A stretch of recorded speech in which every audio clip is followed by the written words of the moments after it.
I've made a modification to my outdoor wood boiler, and I thought you might like to see what I've done and learn a little bit about why I did it. So it has to do with the blower fan that supplies combustion air to the firebox.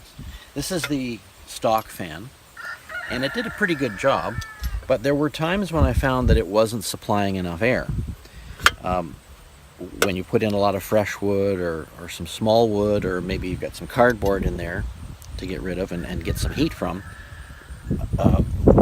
the system wasn't burning as cleanly as I wanted it to. So I looked around and I found this larger fan here. It blows more air, but it also has another feature that's very helpful. So this particular fan didn't have a flange on it like this one does.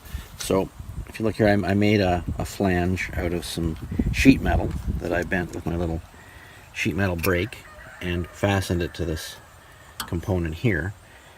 The old fan pushed about 140 cubic feet of air per minute, and then this one puts out 180 cubic feet per minute. I maybe would have liked to gone for one a little bit larger, but you have to choose what's available. The nice thing about this one was, besides the fact that it just barely fit, I couldn't go any bigger than this because there wasn't any room, but this is a fan that has 3-speed capabilities. So I hooked it up to this 4-position switch here. So in position number 1, the fan doesn't operate, and in 2, it's low, 3 medium, and then 4 high.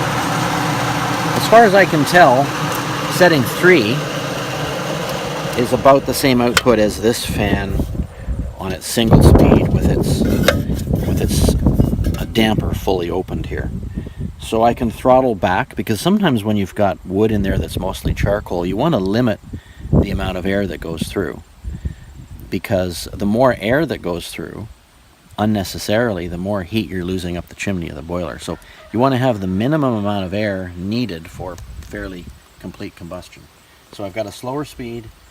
Position 3 is what this used to do, and then when I need extra air, I can crank it up to 4 and get some completer combustion there. So just thought you'd like to see this. Owning a boiler is kind of involves a certain amount of tinkering, and besides being fun, it just works better too.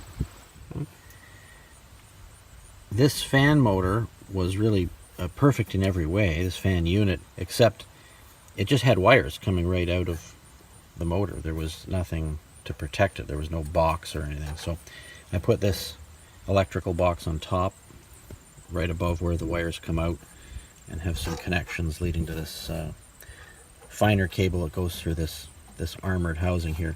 There's going to be a cover on this, of course, but I just wanted you to be able to see inside and see how I got around that problem of not having a connection box as part of this fan. Thanks for watching. Click here to join the thousands of people who get the Bailey Line Road hands-on how-to newsletter for free every Saturday morning.